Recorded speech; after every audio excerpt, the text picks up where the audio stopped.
Pakistani latest dramas की तमाम updates जानने के लिए सबसे पहले आप मेरे चैनल को सब्सक्राइब कर लीजिए और साथ वाले बेल आइकॉन पर क्लिक करें ताकि हमारी लेटेस्ट वीडियो सबसे पहले देख सकें। ड्रामा सीरियल अब देख खुदा क्या करता है कि नेक्स्ट एपिसोड में आप लोग देखेंगे कि किस तरह जाने आलम की मां एक बार फिर से खुद गर्ज बनकर मरियम को दुख दे जाती है, लेकिन अपने बेटे की खुशियां देखना उनके नसीब में भी नहीं थी और वापसी पर एक्सीडेंट में उनकी डेथ हो जाती है। लेकिन जाते जाते भी वो शान को आखिरी वसीयत करके जाती है कि अपने भाई को हमेशा बाप की जगह समझना।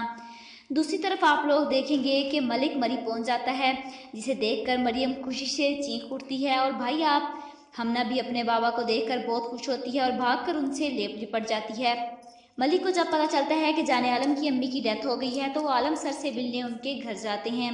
जाने आलम पर यके बाद एक दुख और तकलीफें आती जा रही हैं, वो इन सब का जिम्मेदार खुद को ही समझता है कि वो मरियम की बद्दुआओं के जेर असर है। वो मलिक के आगे हाथ जोड़ता है कि एक बार मुझे सिर्फ मरियम से माफ़ी मांगने दो, मैंने बहुत ज़्यादा सजा काट चुका हूँ। मलिक मरियम को जाने आलम से मिलने के लिए मना कर ही आया था, इसीलिए कहता है कि मरियम आपसे मिलने के लिए राजी है। मलिक की बात सुनकर जाने आलम अपने घर पर ताज़ियत के लिए आए हुए इतने लोगों की परवाह किए बगैर फौरन मरी के लिए निकल जाता है। जहां रास्ते में शान आलम का दोस्त अपनी खराब गाड़ी के पास खड़ा जाने आलम की गाड़ी को देखकर शान को फोन करता है।